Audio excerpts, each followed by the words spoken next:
Dump her now, Mafia boss said. After the waitress exposed Betrayal, then claimed her as his date, the ache in Ava Miller's feet had transcended simple pain and settled into a dull, rhythmic throbbing that kept time with the jazz music floating through the dining room. It was the kind of exhaustion that lived deep in the marrow, the result of working back-to-back shifts at La Sirena, the most exclusive restaurant in Harborview. She adjusted the waist of her black slacks, which were a size too big since she had started skipping lunch to save money, and forced a smile as she cleared a table of half-empty wine glasses and discarded napkins. La Sirena was not merely a place to eat, it was a cathedral of excess built on a foundation of secrets.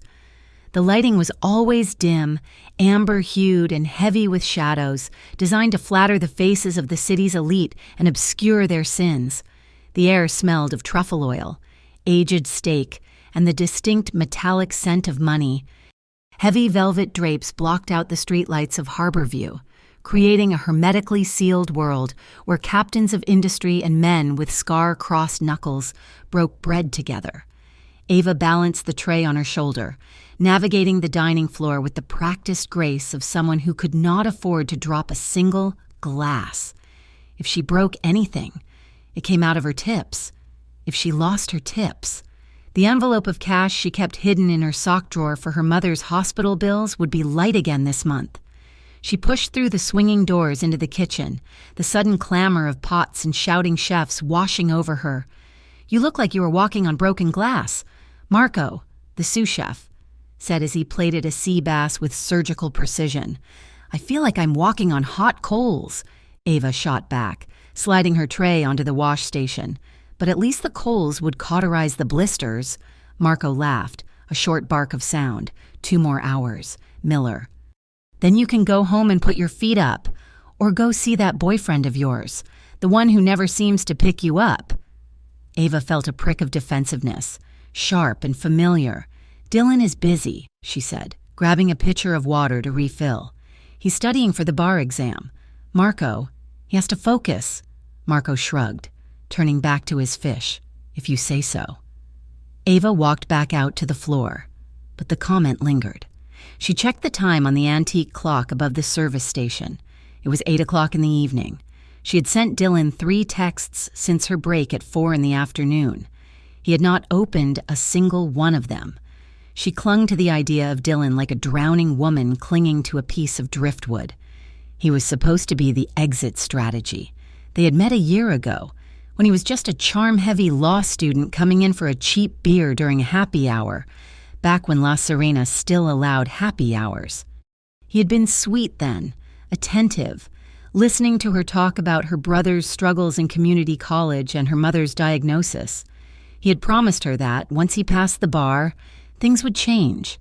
They would move out of her cramped apartment. She would not have to smell like kitchen grease and bleach anymore. But lately, the sweetness had curdled into distance. He was always late. He was always tired. He was always shielding his phone screen when she walked into the room. Ava told herself it was the stress of his career. She told herself that a man attempting to climb the ladder in Harborview had to be ruthless with his time. She told herself she was being paranoid because she was tired and broke. Ava. The sharp hiss of her name made her jump. She turned to find Mr. Henderson, the floor manager, standing behind her.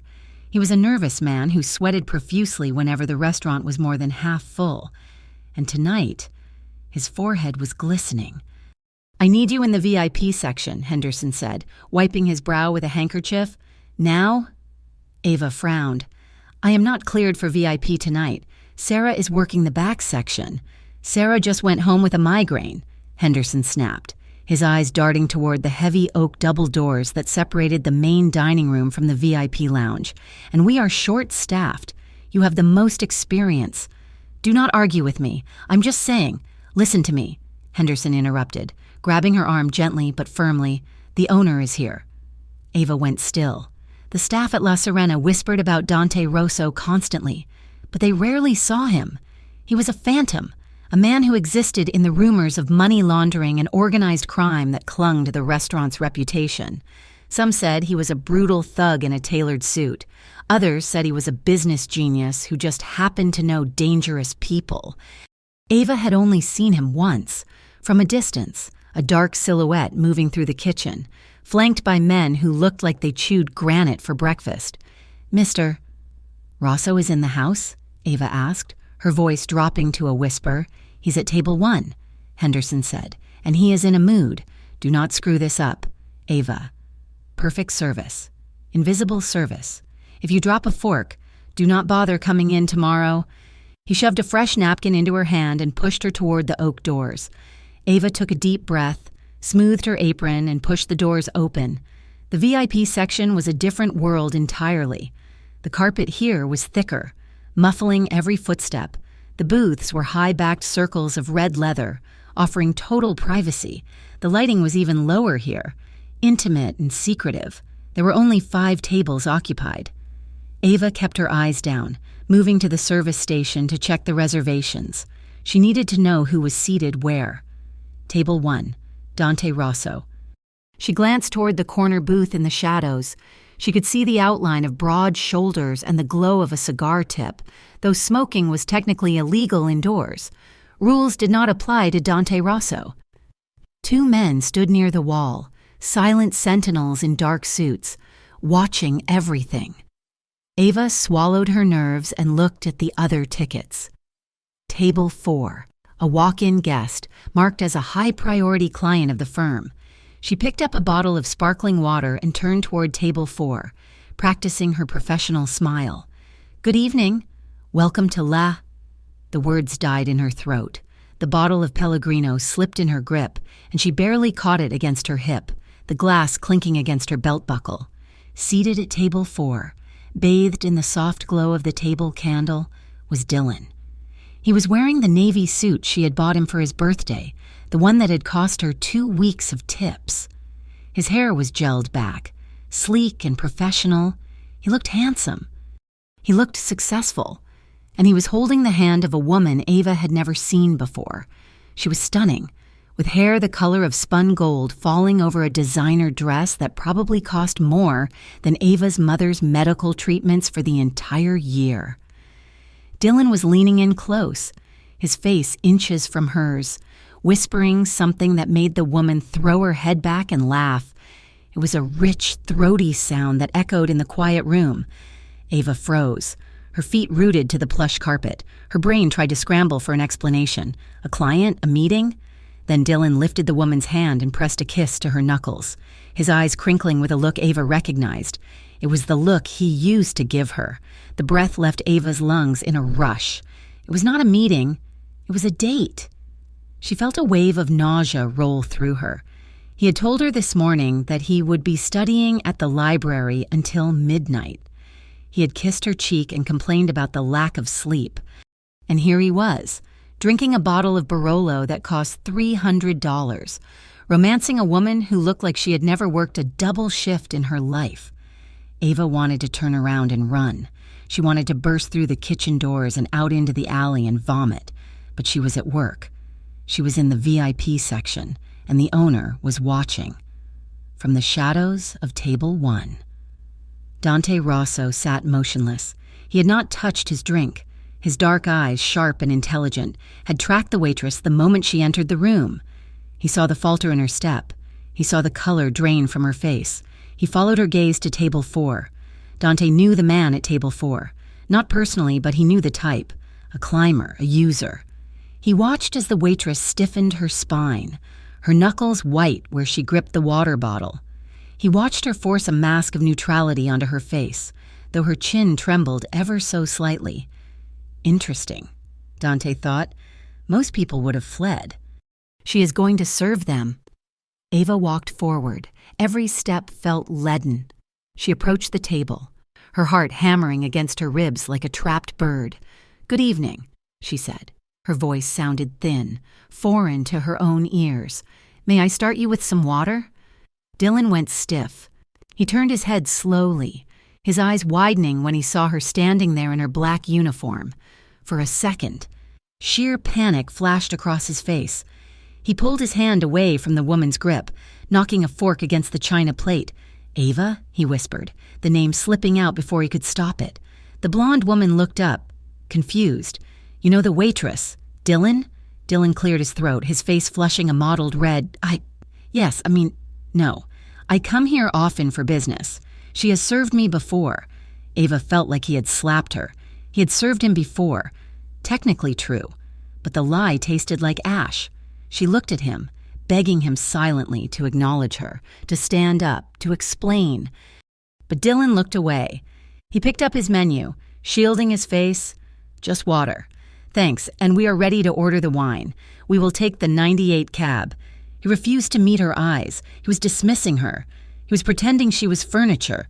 "Of course, sir," Ava said. The "sir" tasted like bile. She poured the water, her hand shaking so badly that a few drops splashed onto the pristine white tablecloth. The blonde woman clicked her tongue in annoyance. "Careful," the woman said sharply. "That is silk." "I'm so sorry, ma'am," Ava murmured. She retreated from the table, her vision blurring. She walked back to the service station, bracing her hands against the granite counter. She needed to breathe. She needed to not cry. Crying was for after the shift. Crying was for the bus ride home. She busied herself with the wine key, trying to steady her hands. The VIP room was quiet enough that voices carried if you listened closely. "So, is it true?" the blonde woman asked. Ava paused, the corkscrew in her hand. "Is what true?" Dylan's voice. He sounded relaxed now, arrogant. "That this place is a front. My father says Rosso is moving dirty money through the kitchen renovations." "Shh," Dylan hissed, but there was excitement in his tone. "Keep it down. And yes, we think so. I have been working the angles for months." Ava went cold, working the angles. "It is taking forever, though," the woman complained. "I am getting there," Dylan said. "I have an inside source. One of the waitresses. She is dumber than a box of rocks, completely oblivious. I just have to play the devoted boyfriend, ask a few questions about the cash drops and the manager's schedule. And she sings like a bird. She thinks we're going to get married." The woman laughed again. "Oh, that is cruel. Dylan, it is necessary," Dylan said. "She is a means to an end. Once I get enough evidence to impress your father's firm and secure my spot as a junior partner, I will cut her loose. She's dead weight anyway, dragging me down with all her family drama." Ava stood frozen at the service station, the corkscrew dug into her palm, painful and sharp. He was not just cheating on her, he was using her. Every question he had asked about her bad days, about the managers, about the way cash was handled at the end of the night, it had all been an interrogation. He was a spy, and he was mocking her poverty, her struggle, her family, dead weight. Something inside Ava snapped. It was a quiet snap, like a dry twig breaking in a dead forest. The fear of losing her job vanished. The fear of the bills vanished. All that was left was a white-hot clarity. She picked up the $300 bottle of Cabernet. She did not put it on a tray. She carried it by the neck. She walked back to table 4. Dante Rosso leaned forward in his seat. He signaled his men to stand down with a single raised finger. He wanted to see this. Ava arrived at the table. Dylan looked up, annoyed that she was back so soon. "About time," he muttered. "Pour it for the lady first." Ava set the bottle down on the table with a heavy thud. She did not open it. "No," she said. The silence that followed was absolute. The blonde woman looked shocked. "Excuse me?" "I said no," Ava repeated. Her voice shook, but not with fear anymore. It shook with rage. Dylan glared at her, his eyes narrowing. "Excuse me? Do you want to lose your job? Open the wine. Hun." The pet name was the Spark. "Don't you dare," Ava said, her voice rising. "Do not call me that." "Ava, stop it," Dylan hissed, looking around. "You are making a scene. You made the scene." "Dylan," Ava cried out. Tears spilled over her lashes, hot and angry. "You are sitting here with her, spending more on a bottle of wine than I make in a week, while you have been ignoring me for 3 days?" Dylan stood up, his face furious. "I do not know who you think you are. I am your girlfriend," Ava shouted. The words rang off the high ceilings, or I was until 5 minutes ago. "I am the girl you share a bed with. I am the girl whose tips you borrowed to buy that suit you are wearing." The blonde woman gasped and looked at Dylan. "You said you were single. He is lying to you, too." Ava pointed a shaking finger at Dylan. "And I heard you. I heard what you said. That I am dead weight? That I am dumb?" Dylan's face went from red to pale white. "Shut up, Ava. Shut up right now. I will not shut up. You used me. You used me to spy on this place." The room went deathly still. The mention of spying on La Serena was like pulling a pin on a grenade. The other diners froze. The blonde woman looked terrified. Dylan lunged forward, grabbing Ava's wrist. "You crazy Sit down." The voice was not loud, but it carried a weight that crushed the air out of the room. It was a voice made of gravel and ice. Dylan froze. Ava froze. Dante Rosso emerged from the shadows. He moved with a predator's grace, slow and deliberate. He was taller than he looked sitting down, broad-shouldered in a black bespoke suit that fit him like a second skin.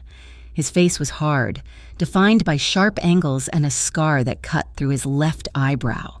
His eyes were dark voids that absorbed the light. He stopped at the edge of table 4. He did not look at Ava. He looked at Dylan. "Let go of her," Dante said. Dylan dropped Ava's wrist as if it burned him. "Mr. Rosso," Dylan stammered.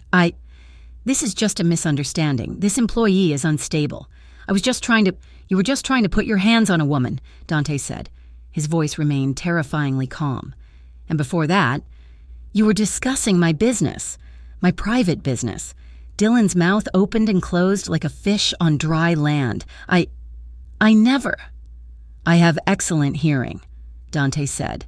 He took a step closer, invading Dylan's personal space. "You called her dead weight. You said she was a means to an end." Dylan said nothing. He was trembling now. Dante finally turned his gaze to Ava. He looked her up and down, taking in the frayed hem of her apron, the exhaustion in her eyes, and the fire that was still burning there. He saw the way she held herself, chin up, despite the tears. She was terrified, but she stood her ground. Most people crumbled in front of him. She had just declared war on a man in the middle of his dining room. "Is this him?" Dante asked Ava. "The boyfriend?" Ava nodded, unable to speak. "And he has been pumping you for information. About my restaurant?" Ava wiped her eyes with the back of her hand. "Yes." Dante turned back to Dylan. The look on his face was one of pure disgust. Not because Dylan was a spy, Dante could respect an enemy, but because Dylan was a coward who used women as shields. "Get out," Dante said. Dylan blinked. "What?" "Get out, before I decide to make this a permanent exit." Dylan scrambled to grab his jacket. The blonde woman had already grabbed her purse and was speed-walking toward the door, leaving him behind without a backward glance. But before Dylan could scurry away, Dante held up a hand. "Wait." Dylan froze. Dante looked at Ava. He saw the way she was vibrating with adrenaline, the way she looked suddenly small and alone now that the anger was fading into heartbreak. She looked like she was about to collapse. He could not let her fall, not after she had just defended his empire, unknowingly or not, and he could not let her look like the victim. Dante stepped into Ava's space. He was close enough that she could smell him. Sandalwood, tobacco, and cold winter air. "Dump him," Dante ordered. Ava looked up at him, confused. "What?" "Dump him now," Dante said, his eyes locking onto hers. "Say it, finish it, take your power back." Ava swallowed hard. She turned to Dylan, who was watching with wide, fearful eyes. "We are done." "Dylan," she said. Her voice was steady. "Do not ever come near me again." Dante nodded once. "Good." He looked at Dylan, his expression bored and lethal. "She is not yours anymore," Dante said. Then he did something that shocked the entire room, including his own bodyguards. He reached out and slid his arm around Ava's waist. His grip was firm, possessing, pulling her flush against his side. The heat of his body was a shock against the cool air of the room. Ava gasped, her hands instinctively coming up to rest on his chest to steady herself. Dante looked Dylan dead in the eye. "She is with me." Dylan's jaw dropped. He looked from the terrified waitress to the mafia boss holding her like she was the most precious thing in the room. He didn't ask questions.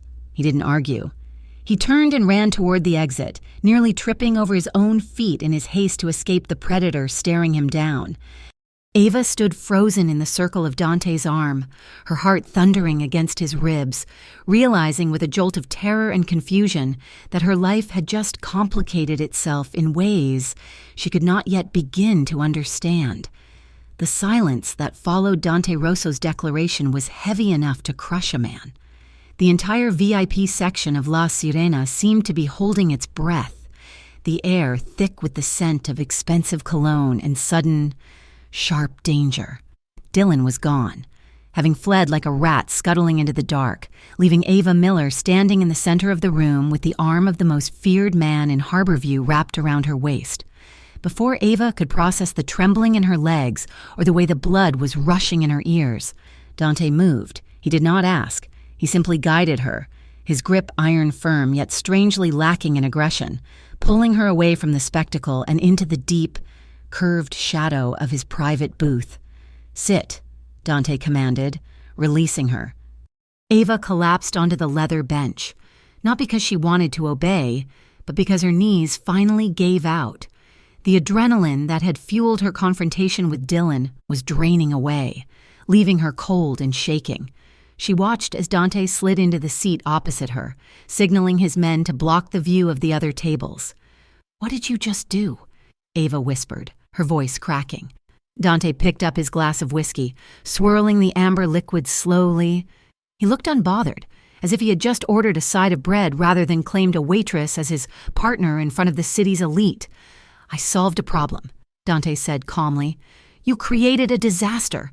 Ava's shock was quickly heating into fury. She wrapped her arms around herself, trying to stop the shivering. "Who gave you the right to touch me? Who gave you the right to drag me into your... whatever this is? I just found out my boyfriend was a spy and a cheater in the span of 5 minutes. I do not need you playing hero for your own amusement." Dante took a slow sip of his drink, his dark eyes tracking her every movement. "You think this is amusement, Miss Miller? I think rich men get bored and play with people like toys." Ava shot back. "Dylan did it. Now you are doing it." Dante set the glass down. The sharp clink against the table made Ava flinch. "Dylan was not playing," Dante said, his voice dropping to a low rumble that vibrated in the small space between them. "Dylan was working. And that woman with him? She's the daughter of a federal prosecutor. They were not here for the risotto. They were building a case." Ava felt the blood drain from her face. "A case? Against me? Against my businesses?" Dante continued. He leaned forward, his face coming into the light of the table candle. The sharp angles of his jaw and the scar cutting through his brow looked less like features and more like warnings. "Dylan has been feeding them information for months." "Information he got from you?" Ava felt sick. The questions about the cash drops, the curiosity about the back entrances. It all made sense now, a sickening puzzle falling into place. "I did not know," Ava said, her voice barely audible. "I swear, I know you did not know," Dante replied. "If you were part of it, we would be having this conversation in a trunk, not a booth." Ava stared at him, horror dawning. "So what happens now? I just go back to filling water glasses?" "No," Dante said. "You are compromised. As far as the people outside this restaurant are concerned, you were the girlfriend of a mole. That makes you a loose end. The police will pressure you to see what you know. My rivals will pressure you to see what you can be forced to say. You are walking around with a target painted on your back." He paused, letting the reality sink in. Ava felt tears pricking her eyes again, hot, frustrated tears. She was just a waitress. She was just trying to pay for her mother's chemotherapy. She did not sign up for a war. "I protected you tonight because I need something from you," Dante said, his tone shifting from explanatory to transactional. "Of course you do," Ava muttered, wiping her eyes angrily. "What is the price?" "Silence," Dante said. "Absolute silence about what you heard Dylan say regarding the investigation. And in exchange, I offer you shelter." "Shelter." "We are going to date," Dante stated. It was not a question. Ava laughed. A high, hysterical sound. "You are joking. I never joke about business, Dante said. We will be seen together publicly. You will be known as my companion. In Harborview. No one touches what belongs to me. The police will back off because they will assume you are too deep in my pocket to be a reliable witness. My rivals will not touch you because it would mean an immediate war with my organization. And what do I get out of this twisted fairy tale? Ava asked, her hands clenching into fists on the tablecloth. Besides not getting killed? Dante reached into his jacket pocket and pulled out a slim black notebook. He opened it, glanced at a page, and then looked back at her. St. Jude's Hospital, Dante read.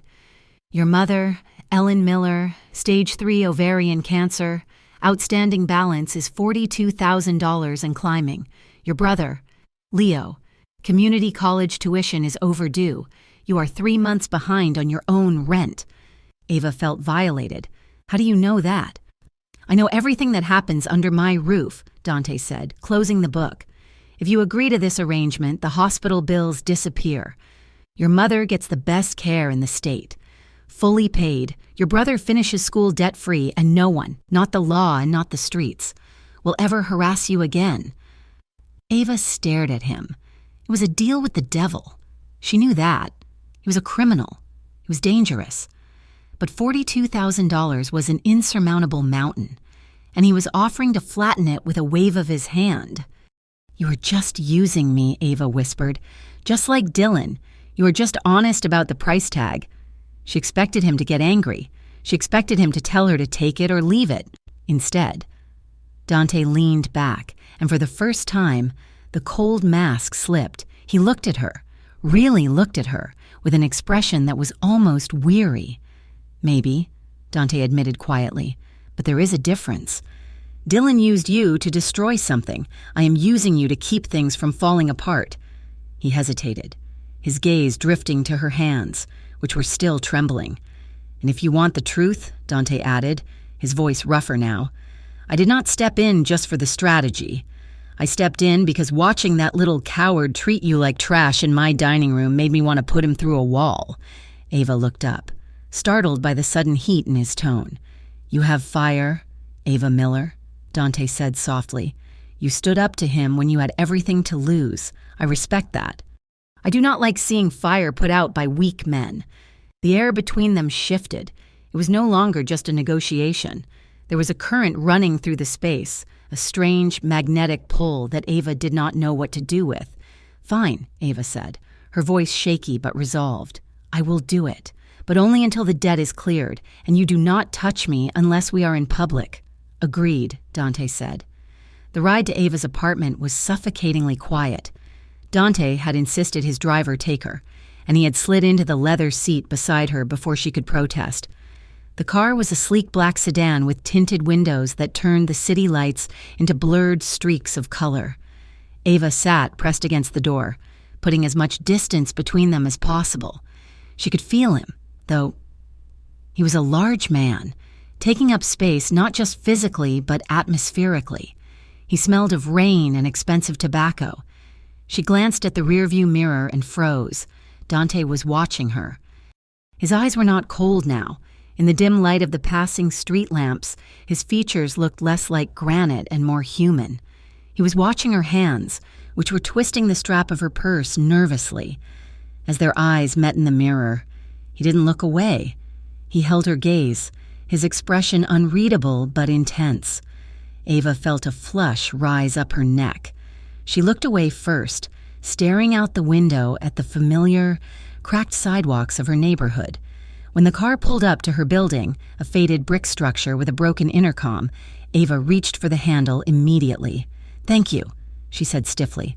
Dante was already opening his door. "I will walk you up. I can walk myself," Ava argued, stepping onto the sidewalk. "I've been doing it for 5 years." And for 5 years. "You are not under my protection," Dante said, buttoning his suit jacket as he stepped out into the night air. He walked her to the front door, his presence making the small, graffiti-tagged entryway feel even smaller. The hallway light above them flickered with a buzzing sound, casting long, dancing shadows against the walls. Ava fumbled with her keys, her hands shaking again. She could feel him standing just behind her, a wall of heat and solid muscle.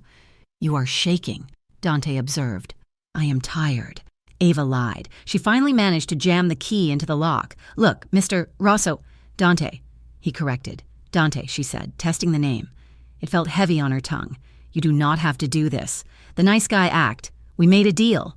Dante reached out, his hand covering hers on the doorknob. His skin was warm, his fingers rough but gentle.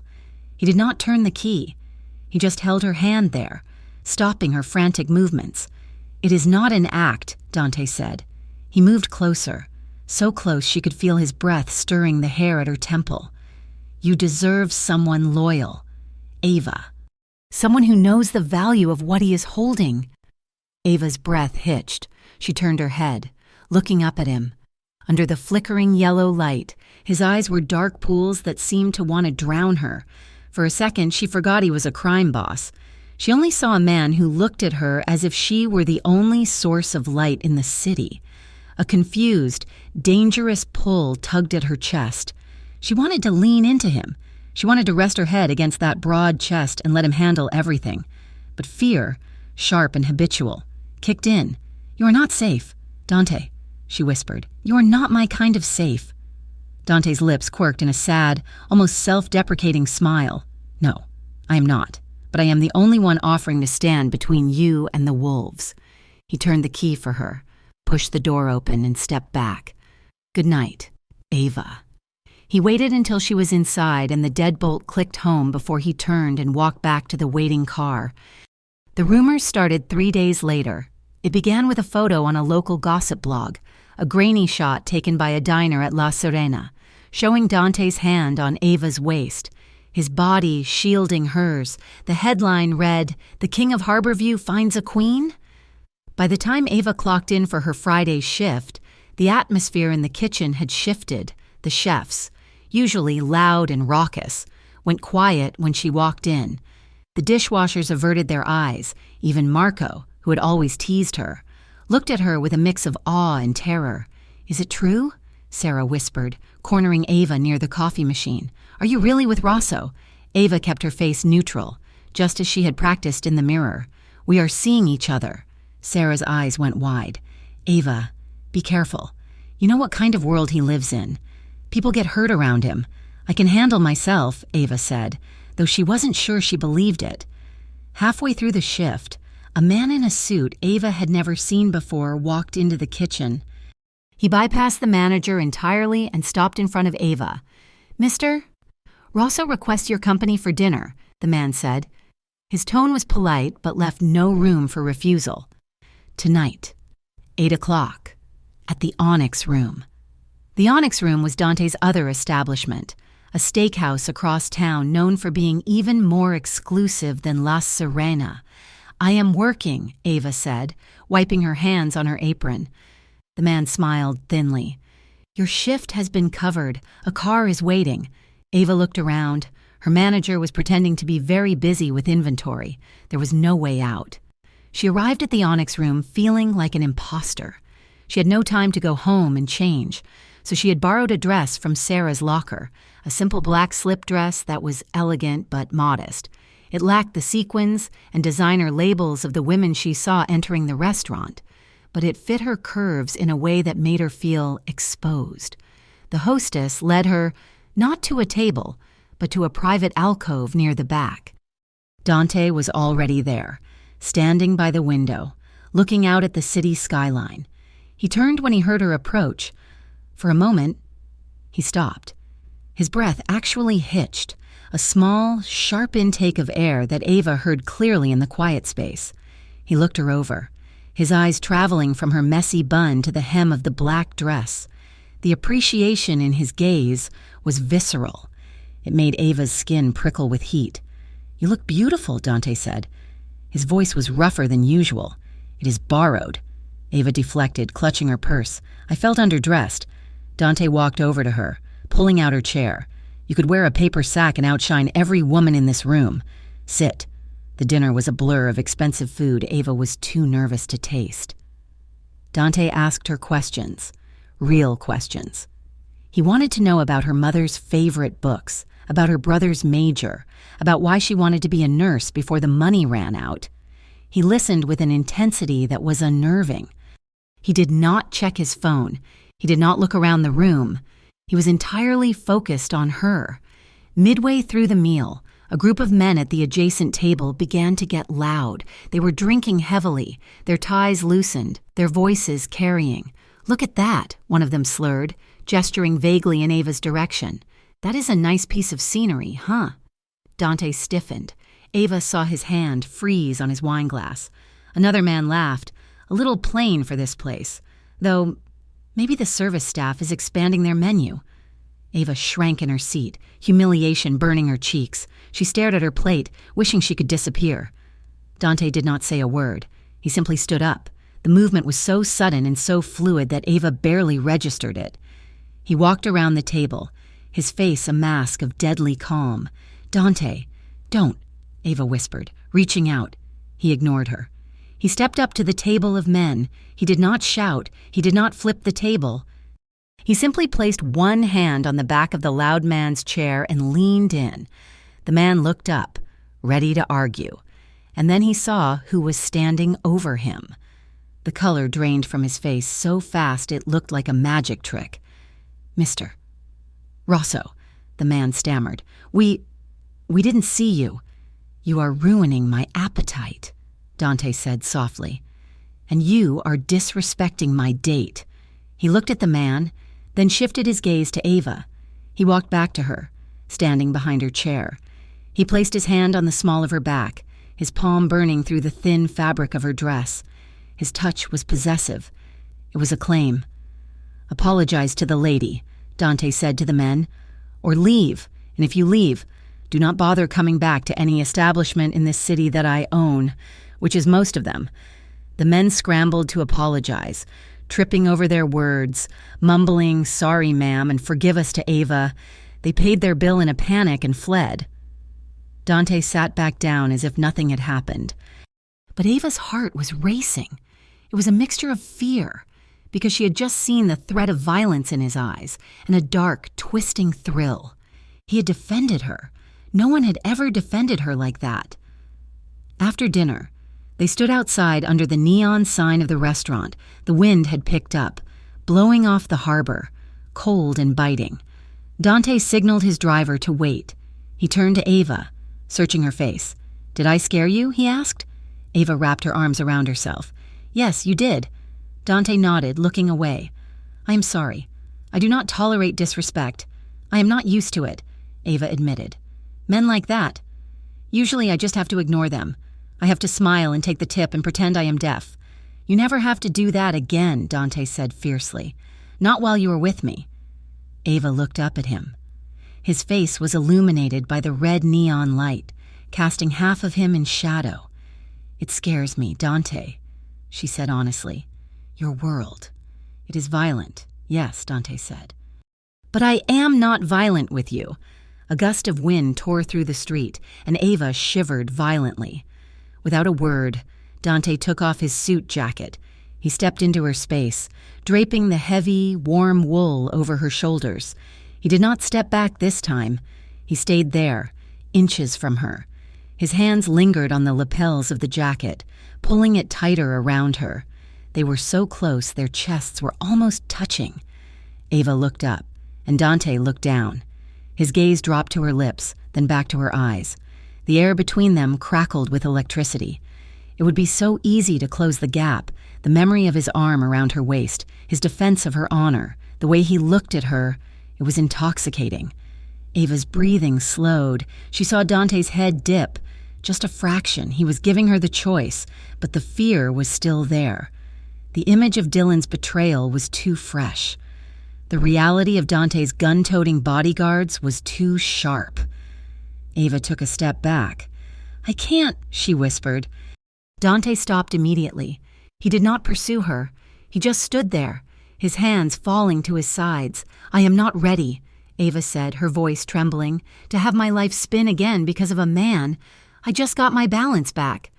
Dante nodded slowly. He looked disappointed, but there was no anger in his eyes, only patience. "I can wait," Dante said. He opened the car door for her. "Get in, Ava. I will take you home." As the car pulled away into the harbor view night, Ava pulled his jacket tighter around herself. It smelled like him. She knew she should give it back. She knew she should keep her distance. But as the city lights blurred past, she buried her nose in the collar and inhaled, terrified by how safe she felt wrapped in the scent of a dangerous man. 3 weeks had passed since the night Dante Rosso claimed Ava Miller in front of the Harborview elite, and the restaurant had settled into a strange, high-tension equilibrium. Ava kept working her shifts, balancing trays of osso buco and pouring vintage reds, but the air around her had changed. The other servers gave her a wide berth, treating her with a mixture of new respect and terrified caution. The manager, Mr. Henderson, no longer snapped his fingers at her or assigned her the worst cleanup duties. She was the boss's girl now, even if the title was a lie constructed to keep her safe. And then there was Dante. He had become a fixture in his own establishment 3 nights a week. He would slide into the corner booth of the VIP section, table 1, the seat with the best view of the floor and the door. He rarely ate. He would nurse a single glass of scotch or an espresso, his dark eyes following Ava as she moved through the dining room to the customers. He was a brooding figure of authority. To Ava, he was a constant, heavy presence that she could feel on the back of her neck. It was unnerving, knowing that every smile she gave a customer and every stumble of her tired feet was being cataloged by the most dangerous man in the city. Yet, in a way she hated to admit, it was also grounding. For the first time in her life, she was not invisible. One Tuesday night, the rain was hammering against the plate glass windows, emptying the streets of Harborview early. The last customer had paid their bill and vanished into the wet night by 10 o'clock. The staff moved efficiently through the closing sidework, eager to get home. Ava stayed behind. She told herself it was because the silverware needed polishing, but the truth was that her apartment felt empty and cold, and the silence there left too much room for her thoughts to spiral. She was drying a wine glass behind the bar when she sensed him. She did not hear footsteps. Dante moved with the silent grace of a jungle cat. She just felt the shift in the air, a sudden warmth and the scent of sandalwood. "You are still here," Dante said. Ava did not jump. She finished drying the glass and set it on the rack before turning. He was leaning against the mahogany bar, his suit jacket discarded somewhere, his white dress shirt unbuttoned at the collar, revealing the hollow of his throat. He looked tired. The shadows under his eyes were deep, softening the harsh angles of his face. "I am just finishing up," Ava said. Dante signaled to the espresso machine. "Make me one, and one for yourself." It was not a command. Not really. It was an invitation. Ava hesitated, then nodded. She ground the beans, the mechanical whir filling the quiet room, and pulled 2 shots. She slid a ceramic cup across the polished wood toward him and took a sip of her own. The coffee was bitter and hot, a shock to her system. "You look exhausted," Dante observed quietly. "I am fine." Ava lied automatically. Then, catching the knowing look in his eyes, she let her shoulders slump. "Actually, I am tired. My mom had a bad reaction to the new chemo round yesterday. I spent the morning holding a basin for her before I came here." Dante took a sip of his espresso, his eyes never leaving her face. "The bills are being paid. Yes, the specialists are doing their job. Yes," Ava said quickly. "The money is there. Thank you for that. But money does not stop the pain, Dante. It just pays for the room where the pain happens." She stared down into her black coffee. "Sometimes I feel like the world is just a giant mouth," Ava whispered, her voice raw. "It eats everything you love. It takes your time, your health, your hope. And it never gives anything back unless you fight for it with your bare hands." Dante was silent for a long time. The only sound was the hum of the refrigerator units and the distant drum of rain on the roof. When he finally spoke, his voice was low, stripping away the layer of command he usually wore like armor. "I know that feeling," he said. Ava looked up. You own half the city." "I own it because I took it," Dante said. He stared past her. looking at the rows of bottles as if they were tombstones. I was 19 when I decided to become this. Before that, I was just a kid from the neighborhood. I had a younger brother, Carlo. He was soft. He liked to draw.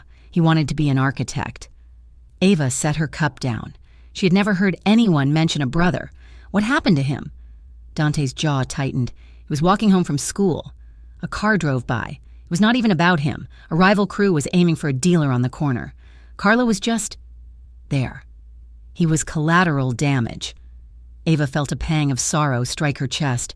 Dante, I am so sorry. I held him while he bled out on the pavement, Dante continued, his voice devoid of emotion, which made it all the more devastating.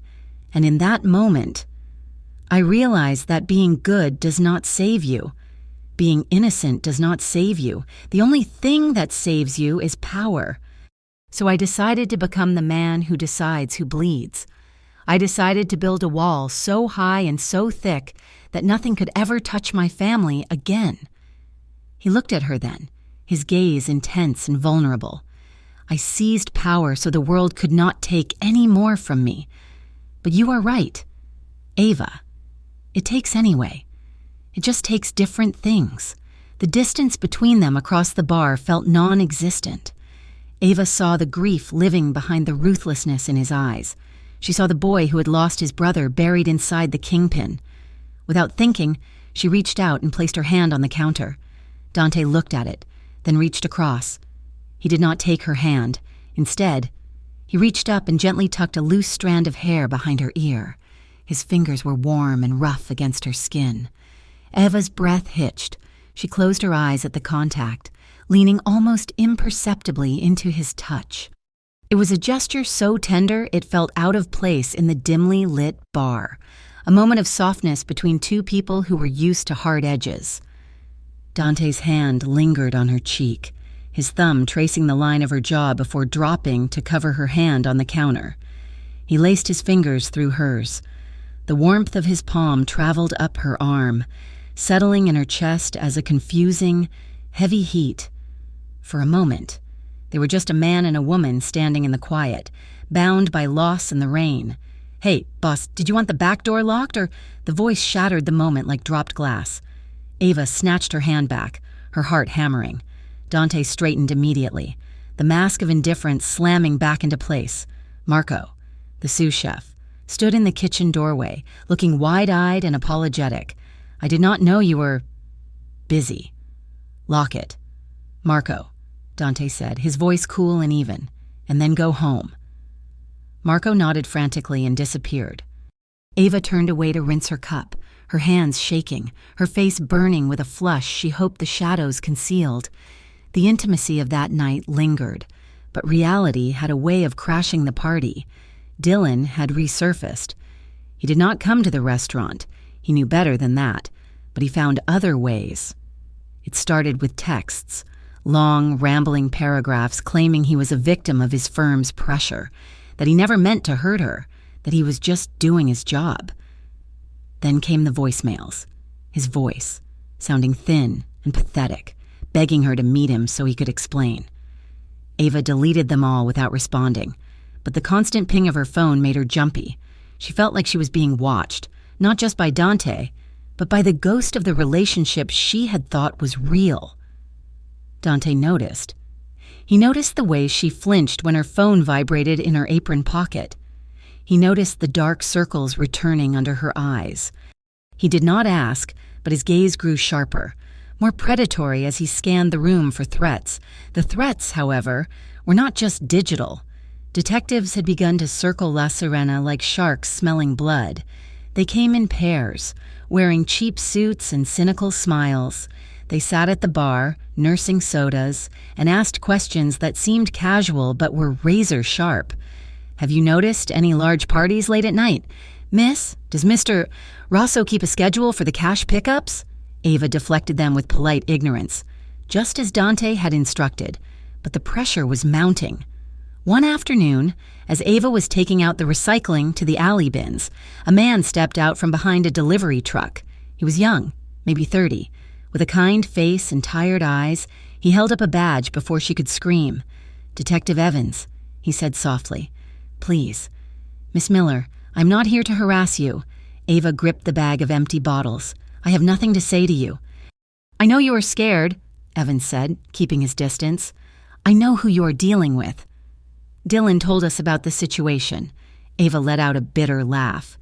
"Dylan is a liar. Dylan is desperate," Evans corrected. "But he is right about one thing. Rosso is dangerous. We know you are just a civilian caught in the middle. Ava, we know he is using you as a shield. He's paying for my mother's chemo," Ava blurted out, then immediately clamped her mouth shut. Evans's expression softened. "That is how they get you. They buy your loyalty with desperation. But what happens when he asks you to hide a gun or lie under oath? I can help you, Ava. But you have to talk to me before the federal agents get involved. Just keep my card." He pressed a business card into her hand. Ava took it, her heart racing. She shoved it into her pocket, glancing around nervously to make sure none of the kitchen staff had seen. "I have to go," she whispered, and hurried back inside.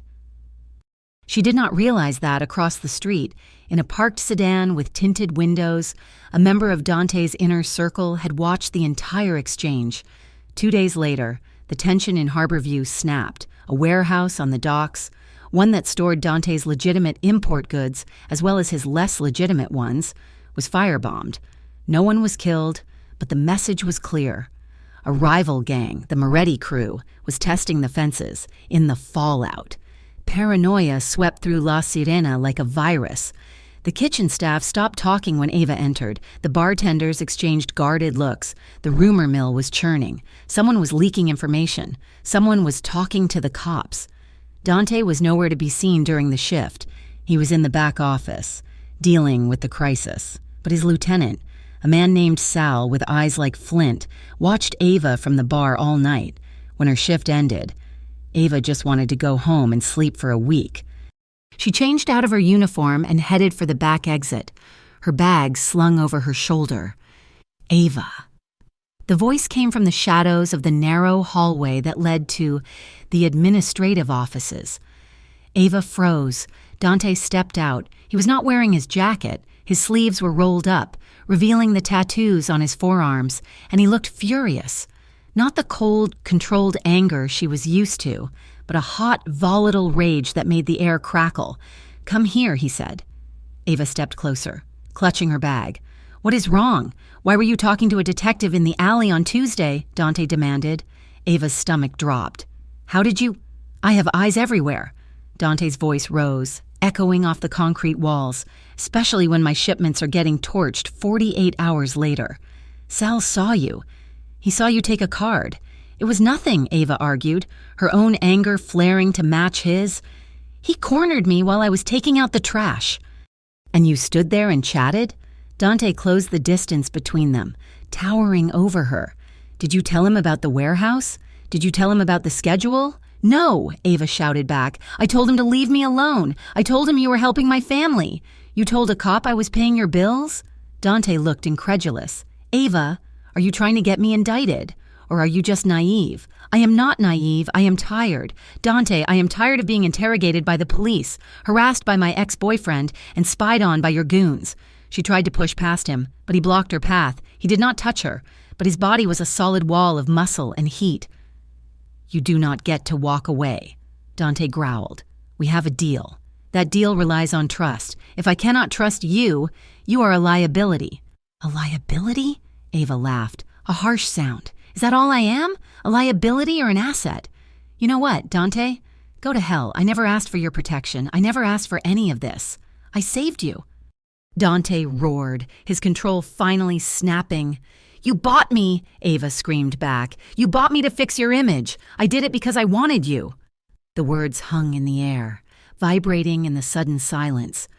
Dante looked stunned by his own admission. Ava stared at him, her chest heaving. "What?" she whispered. Dante didn't answer with words. He stepped forward, driving her back until her shoulders hit the concrete wall. It was not violent, but it was forceful. He pinned his hand against the wall beside her head, boxing her in, his breathing ragged. He looked down at her, his dark eyes searching her face, burning with a mixture of fury and something else. something hungry and terrified. "You drive me insane," Dante muttered, his voice rough. "You are stubborn. You are reckless, and I cannot stop watching you."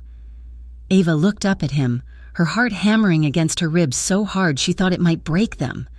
She should be afraid. He was a dangerous man in a rage, but she wasn't afraid. She felt a pull so strong it was like gravity flipping. "Then back off," Ava challenged, though her voice was breathless. "Make me," Dante replied. She put her hands on his chest to push him away. She felt the hard muscle beneath the white cotton shirt, the frantic thud of his heart matching hers. She meant to shove him. She meant to scream instead. Her fingers curled into the fabric of his shirt, pulling him closer. The tension broke. Dante lowered his head and kissed her. It was not a gentle kiss. It was fierce, desperate, and consuming. It was the taste of coffee and suppressed longing and danger. He kissed her like he was drowning, and she was the only air left in the world. Ava gasped, her mouth opening to him, and the sound was swallowed by his lips. Her hands slid up his chest to his neck, her fingers tangling in the hair at the nape of his neck. She pressed herself against him, needing to be closer, needing to feel the reality of him. Dante groaned low in his throat, a sound that vibrated against her lips. His free hand slid down her side, gripping her waist firmly, pulling her body flush against his. His other hand remained on the wall, as if he didn't trust himself to touch her with it, as if he knew that if he held her with both hands, he might never let go. The kiss deepened, becoming a frantic exploration. It was an argument continued in a different language. It was months of stolen glances and unspoken protection finally boiling over. Ava felt his teeth graze her lower lip, felt the roughness of his stubble against her chin, and for the first time in her life, she felt entirely, terrifyingly alive. They broke apart as suddenly as they had collided. Dante pulled back, his chest heaving, his eyes wide and blown black with desire. His hand was still on her waist, his fingers digging into her hip. Ava stared at him, her lips swollen and tingling. She was trembling, but this time it wasn't from the cold. Silence stretched between them, thick and heavy. The only sound was their ragged breathing echoing in the narrow hallway. Dante looked at her as if he had never seen her before. The anger was gone, replaced by a dawn of realization that looked almost like panic. This was not part of the plan. This was not a strategic alliance. Ava realized it too. She looked at his hand on her waist, then up at his face. She saw the raw need there, and it terrified her. She was falling for the king of Harborview. She was falling for the monster. Ava stammered. "I can't." She wrenched herself out of his grip, slipping under his arm. "Ava." "Wait," Dante called out, his voice hoarse. But she didn't wait. She turned and ran down the hallway, bursting out of the rear exit into the rainy alley. She didn't look back. She ran toward the street, toward the lights, fleeing the fire that had just ignited between them. Dante stood alone in the hallway. He touched his lips, tasting her on them. He leaned his forehead against the cool concrete wall and closed his eyes, exhaling a long, shaky breath. He was in trouble, real trouble, because he knew, with absolute certainty, that he would burn the city to the ground before he let anyone else touch her again. For the next 3 days, Ava Miller tried to outrun a memory. She scrubbed the countertops of La Sirena until the stainless steel gleamed like silver. She picked up extra prep shifts, chopping onions until her eyes stung, and she visited her mother at the hospital every single evening, reading aloud from paperback novels until her voice went hoarse. She did everything she could to fill the silence in her head because, in the silence, she could still feel the phantom pressure of Dante's body against hers in the back hallway. She could still taste the desperate, terrifying flavor of that kiss. She avoided him. It was a conscious, clumsy effort. When she saw his dark sedan pull up to the curb, she busied herself in the walk-in freezer.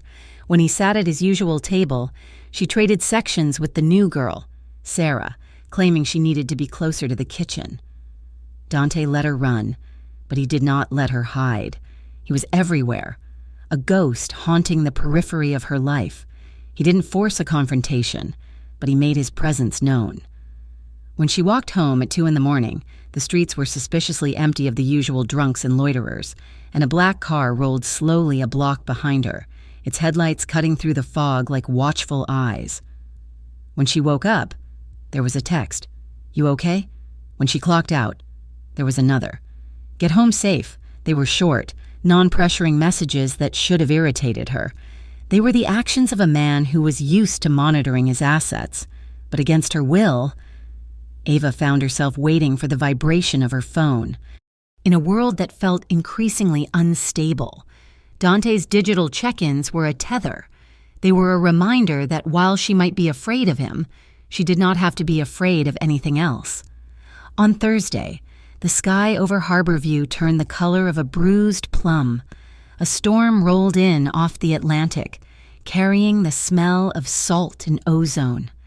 By 9 p.m, the rain was lashing against the plate glass windows of La Sirena with enough force to make the customers nervous.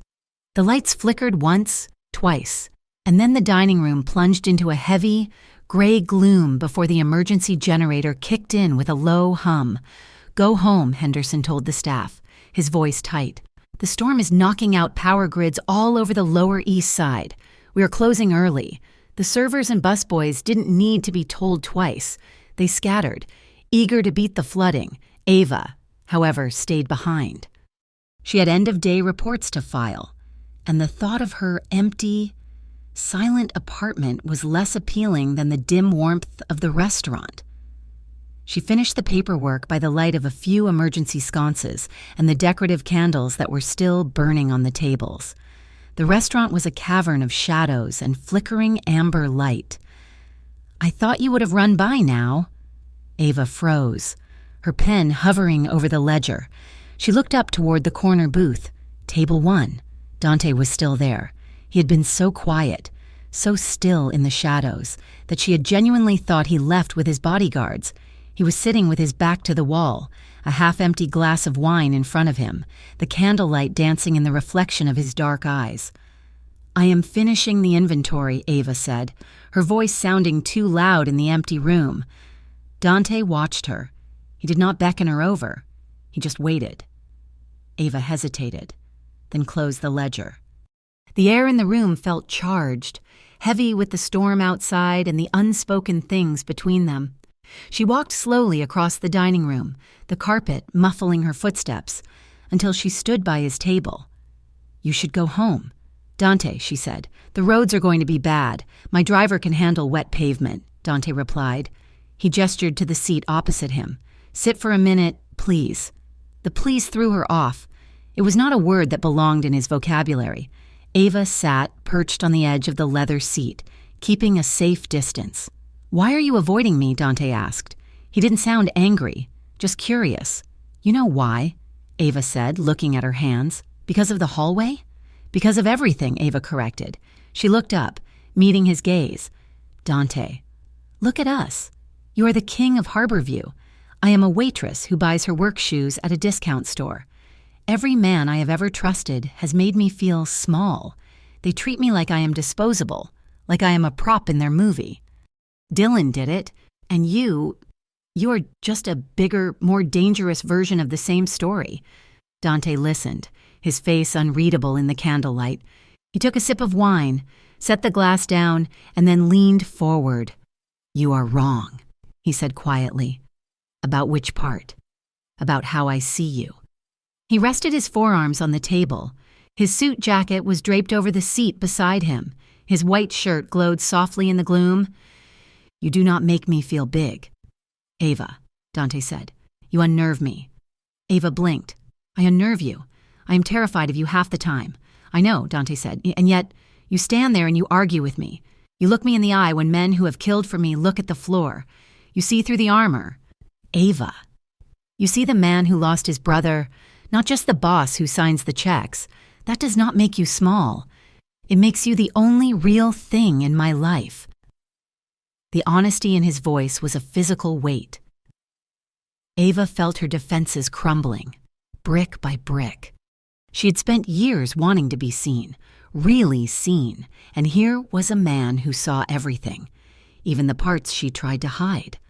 A sudden, violent gust of wind slammed against the building, and the front heavy oak door blew open with a crash. Rain sprayed into the entryway, cold and biting, swirling through the dining room. Ava shivered violently as the temperature dropped 10 degrees in a second. Dante was out of his seat instantly. He crossed the room, not to close the door, but to reach her. "Come here," he said, his voice rough. He took her hands. His grip was warm, chasing away the chill of the storm. He pulled her up from the booth and led her away from the drafty main floor, guiding her toward the back of the restaurant, near the entrance to the private office where the air was still warm and still. In the shadowed doorway, he stopped. He didn't let go of her hands. He looked down at her, the candlelight from the hallway casting half his face in shadow, making him look like a fallen angel. "I am not Dylan," Dante whispered. "I will never make you feel disposable." Ava looked up at him. The fear was still there, a quiet hum in the back of her mind, but it was being drowned out by the pounding of her heart. She stepped closer, drawn by a gravity she couldn't fight. "Show me," she breathed. Dante released her hands and brought them up to cup her face. His thumbs brushed over her cheekbones, his touch reverent, slow. He searched her eyes, looking for panic, looking for hesitation. He was asking a question without speaking. Ava nodded, a tiny, almost imperceptible movement. Dante leaned in.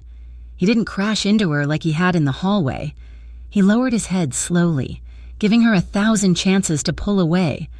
When his lips finally brushed hers, it was soft. It was a question, not a demand. Ava let out a shaky sigh, her eyes fluttering closed. She leaned into him, and the kiss deepened. It was slow, tasting of wine and rain and longing. It was the kind of kiss that felt like a conversation, a confession of all the things they couldn't say out loud. Ava's hand slid up his chest, feeling the steady, heavy thud of his heart beneath the cotton.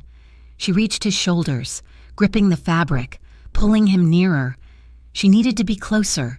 She needed to bridge the gap between their worlds with nothing but touch.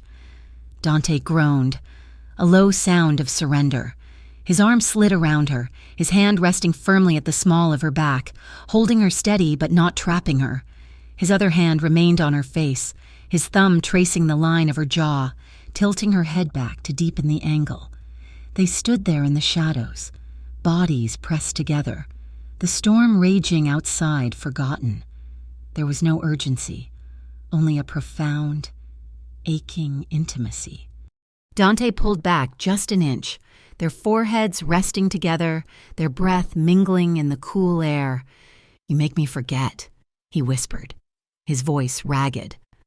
"Forget what?" Ava asked, her eyes still closed, lost in the sensation of his hand on her skin.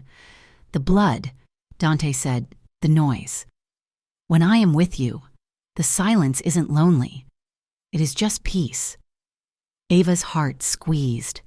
She opened her eyes to tell him that she felt it too, that he made her feel safe in a way that had nothing to do with bodyguards. Buzz.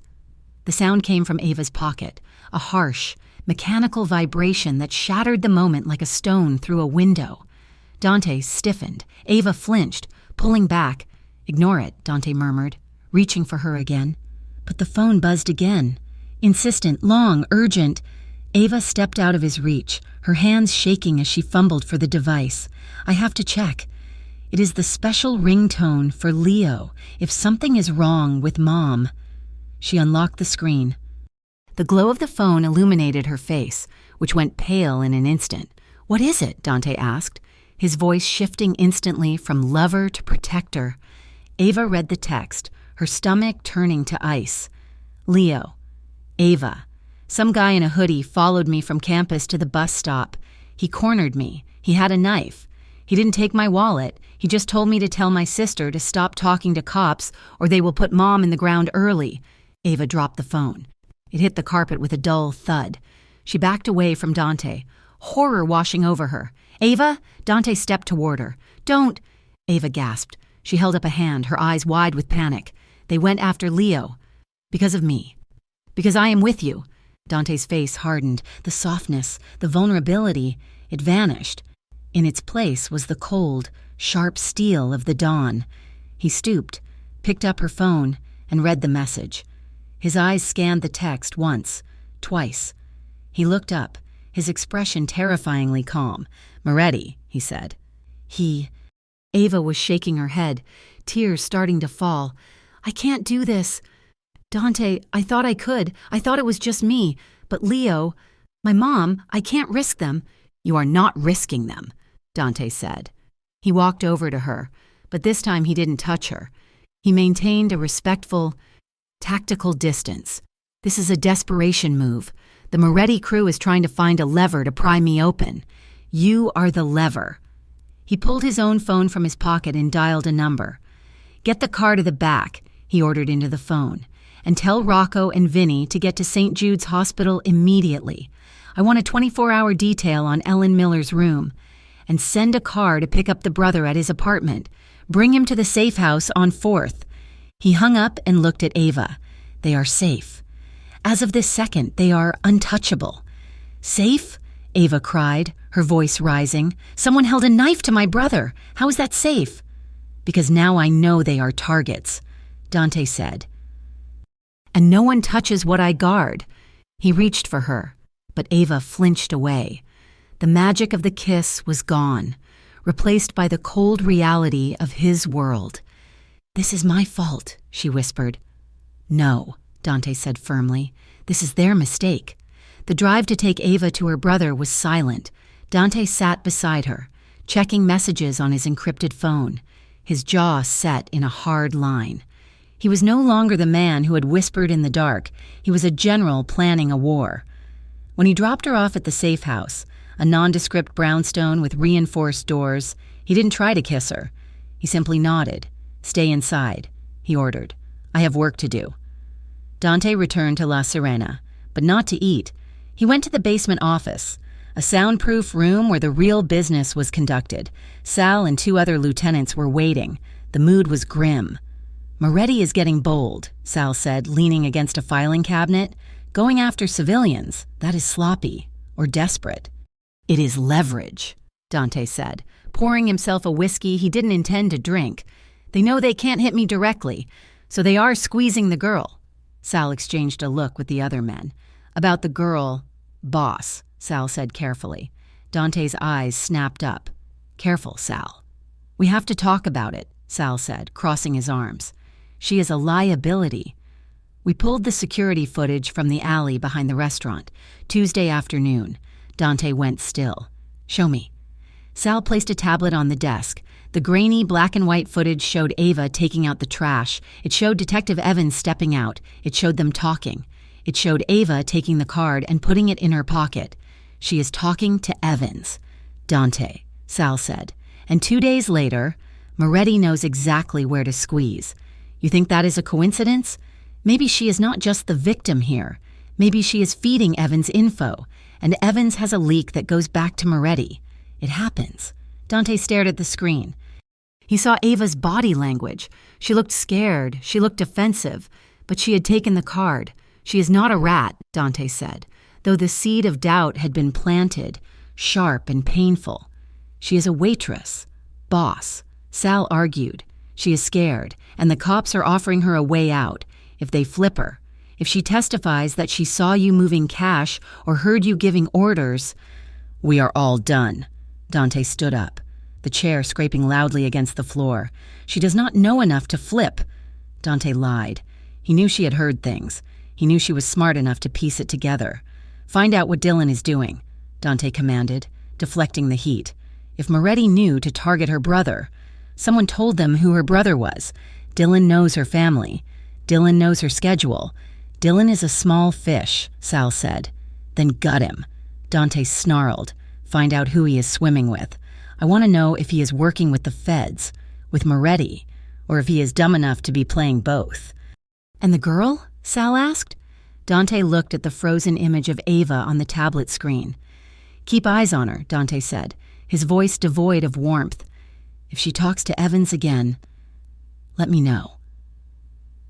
Ava felt like a prisoner. The safe house was comfortable, but the windows were barred, and two men she didn't know were sitting in the living room watching television with guns in their shoulder holsters. Leo was in the guest room, shaken but safe, playing video games to distract himself. She couldn't breathe. She needed air. She needed to fix this. Dante said he was handling it, but Dante's way of handling things involved violence. Ava didn't want a war. She just wanted her life back. The next morning, she managed to slip out the back while the guards were changing shifts. It was reckless, but panic makes people do reckless things. She pulled her hood up and walked 3 blocks to a public park, her hands trembling in her pockets. She found the card Detective Evans had given her. She went to the payphone near the playground. She wasn't stupid enough to use her own cell and dialed. Evans picked up on the second ring. "This is Ava," she whispered. "Ava," Evans said, his voice relieved. "I heard about your brother. I am so sorry. You said you could help," Ava said, gripping the phone cord. "You said you could protect us." "I can," Evans said, "but I need something to bring to the DA. I need cause to put Dante away. If Dante is in custody, Moretti backs off because the territory dispute is over. The feds sweep in and clear the board. I don't know anything. Ava lied. You know enough." Evans pressed. "Meet me. Starbucks on 5th. 20 minutes. Just talk to me. Ava." Before someone actually gets hurt. Ava hung up. She felt like she was standing on a cliff edge. She went to the Starbucks. She sat in the back. Evans walked in 5 minutes later, wearing civilian clothes. He sat across from her. "Ava," Evans said gently, "you are doing the right thing." "I am not doing this to hurt him," Ava said, her voice shaking. "I am doing this to save my brother." "I understand," Evans said. "Just tell me what you have seen." "The cash drops, the meetings." Ava hesitated. She thought of Dante in the candlelight. She thought of the way he had looked at her when he said she made him forget the blood. She thought of the kiss. "I won't testify against him," Ava said firmly. Evans sighed. "Ava, you might not have a choice." "If we subpoena you—" "I won't do it," Ava hissed. "Look, I know there are things going on. I know he meets people in the basement. I know about the ledger he keeps in the safe behind the painting. But I won't sign a statement." She didn't see the car parked across the street. She didn't see the long lens of a camera protruding from the half-rolled window. Inside the car, Sal checked the viewfinder. He snapped 3 photos, one of Ava crying, one of Evans leaning in, one of them looking like conspirators. "Got you," Sal muttered. Back in the cafe, Evans leaned back. "The ledger behind the painting? That is good, Ava. That is very good. That is all we need for a warrant." Ava's blood ran cold. She realized, too late, that she had just given him exactly what he wanted without signing a thing. She had betrayed Dante. "I have to go," Ava said, standing up so fast her chair scraped the floor. "Ava, wait." She ran out of the shop, her heart pounding a frantic rhythm against her ribs. She'd tried to save her family, but as she stepped out onto the busy sidewalk, a sinking, terrible feeling settled in her gut. She had just handed the police the key to Dante's kingdom, and in doing so, she might have just destroyed the only man who had ever truly seen her. The call that shattered Dante Rosso's world came at 7 in the evening, just as the streetlights of Harborview were flickering to life against the deepening twilight. Sal walked into the office, his face pale, holding a phone that was currently muted. He didn't speak. He didn't have to.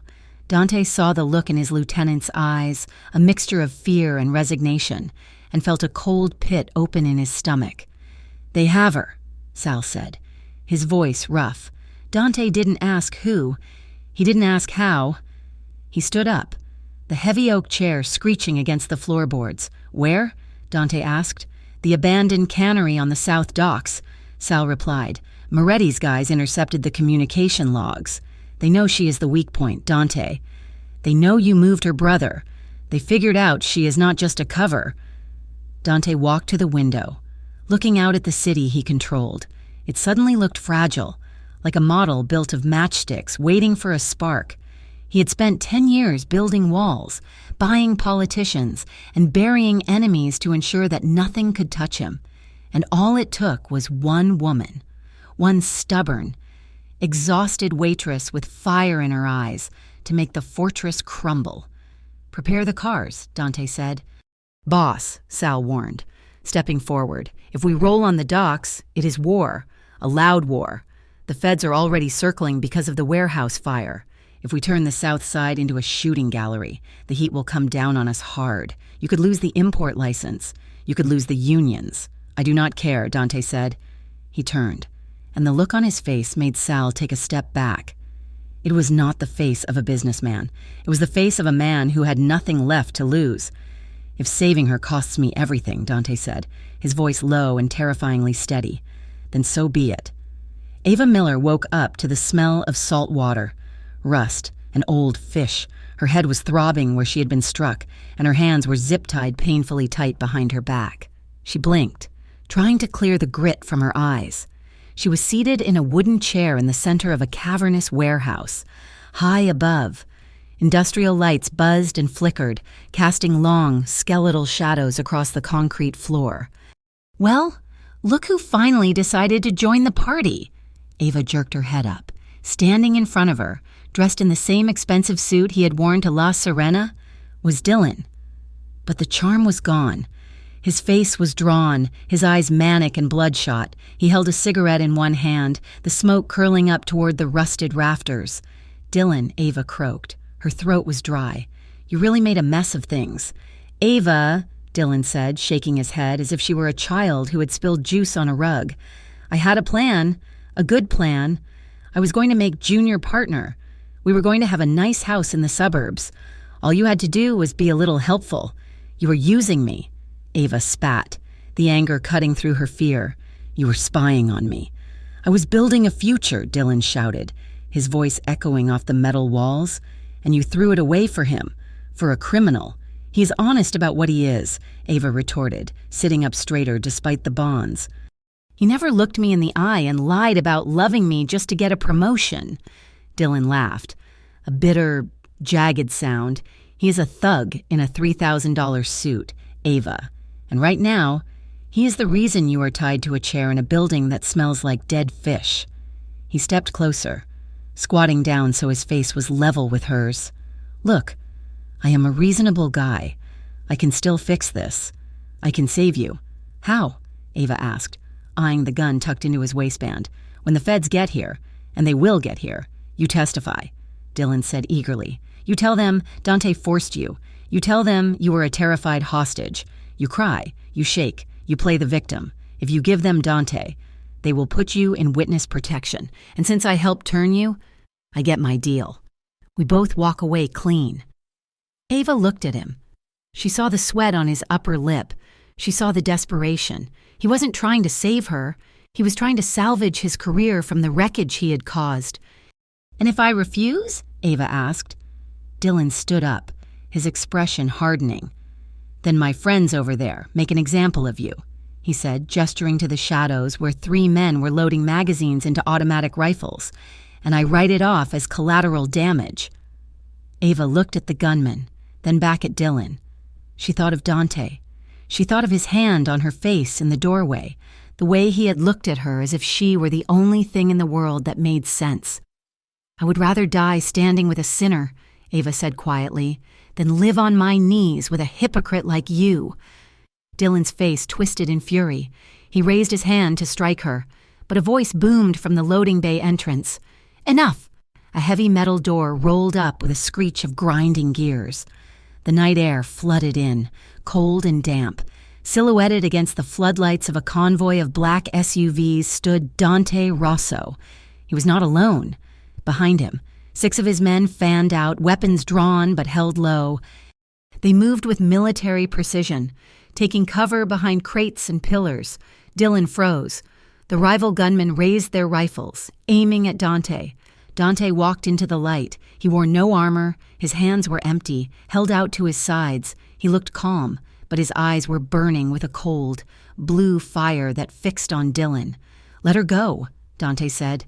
His voice carried across the warehouse without him needing to shout. Dylan grabbed Ava by the back of her shirt and hauled her to her feet, pulling her in front of him as a shield. He pressed the barrel of his gun against her temple. "Back off, Rosso!" Dylan screamed, his voice cracking. "I will do it. I swear I will do it." Dante stopped. He was 20 feet away. He looked at Ava.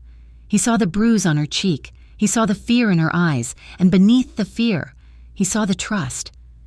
She was looking at him, waiting. "You do not have to do this." "Dylan," Dante said, his tone shifting to something almost conversational. "I came here to make a deal." "There is no deal." The rival captain, a man named Vico, shouted from behind a stack of pallets. "You are done. Rosso, we take the territory. We take the girl." Dante ignored Vico. He kept his eyes on Dylan. "I just got off the phone with Detective Evans," Dante said. Dylan blinked. "What?" "I gave him everything." Dante lied smoothly, or at least enough of the truth to make it believable. "I gave him the routes for the trafficking ring Vico runs. I gave him the bank accounts where your firm has been washing money for the Moretti crew." "Liar," Dylan yelled. But the gun against Ava's head wavered. "The police are 5 minutes out," Dante continued. "You can stay here and go down for kidnapping and conspiracy, or you can walk away. I told Evans that Vico is the mastermind. I told him you were a hostage too." Vico stepped out from cover, his rifle raised. "Do not listen to him. He is stalling. Kill the girl. Shoot him." Vico screamed at Dylan. Dylan looked from Vico to Dante. He was trapped. He was a lawyer playing at being a gangster. And suddenly, the game had turned real. Ava felt the tremor in Dylan's hand. She realized he was paralyzed by indecision. This was her chance. "He's lying to you." "Dylan," Ava shouted. Not to Dylan, but to Vico. "Dylan promised me he would turn on you. He said he was cutting a deal with the feds right before you walked in. It was a lie, but it was a believable one." Vico turned his weapon toward Dylan. "You rat," Vico roared. "No," Dylan shouted, panic taking over. The tension pulled tight as a piano wire, finally snapped. One of Vico's men, spooked by the shouting, pulled the trigger. A burst of gunfire erupted, tearing chunks of concrete from the floor near Dante's feet. Chaos exploded. Dante's men returned fire instantly. The warehouse filled with the deafening crack of gunfire and the smell of cordite. Dante didn't take cover. He lunged forward. "Ava!" he screamed. Dylan, realizing his leverage was the only thing keeping him alive, yanked Ava backward. He dragged her toward a side corridor that led to the offices and the rear exit. Ava dug her heels in, kicking at his shins, but he was fueled by adrenaline and terror. "Let me go," she screamed, thrashing against his grip. "Shut up," Dylan snarled, cracking her across the face with the pistol. He shoved her through the office door and kicked it shut behind them, dragging her down the narrow hallway. Dante saw them disappear. He ignored the bullets whizzing past him. He sprinted across the open floor, vaulting over a crate, and threw his shoulder against the office door. It flew open, splintering the frame. He chased them down the corridor. The sounds of the gunfight faded into a dull roar behind him. All that mattered was the man dragging the woman he loved into the dark. "Stop!" Dante bellowed. Dylan reached the end of the hall. A heavy fire door was chained shut.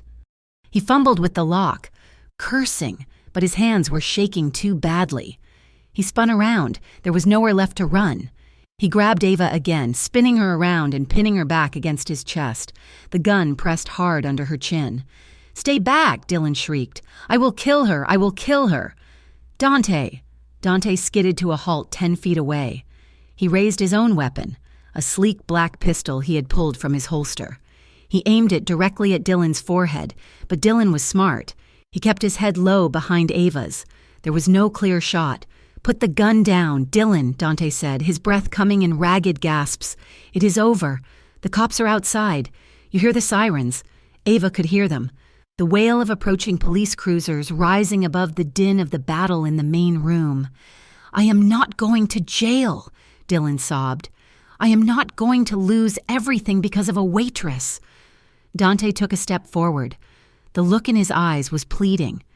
Not for his life, but for hers.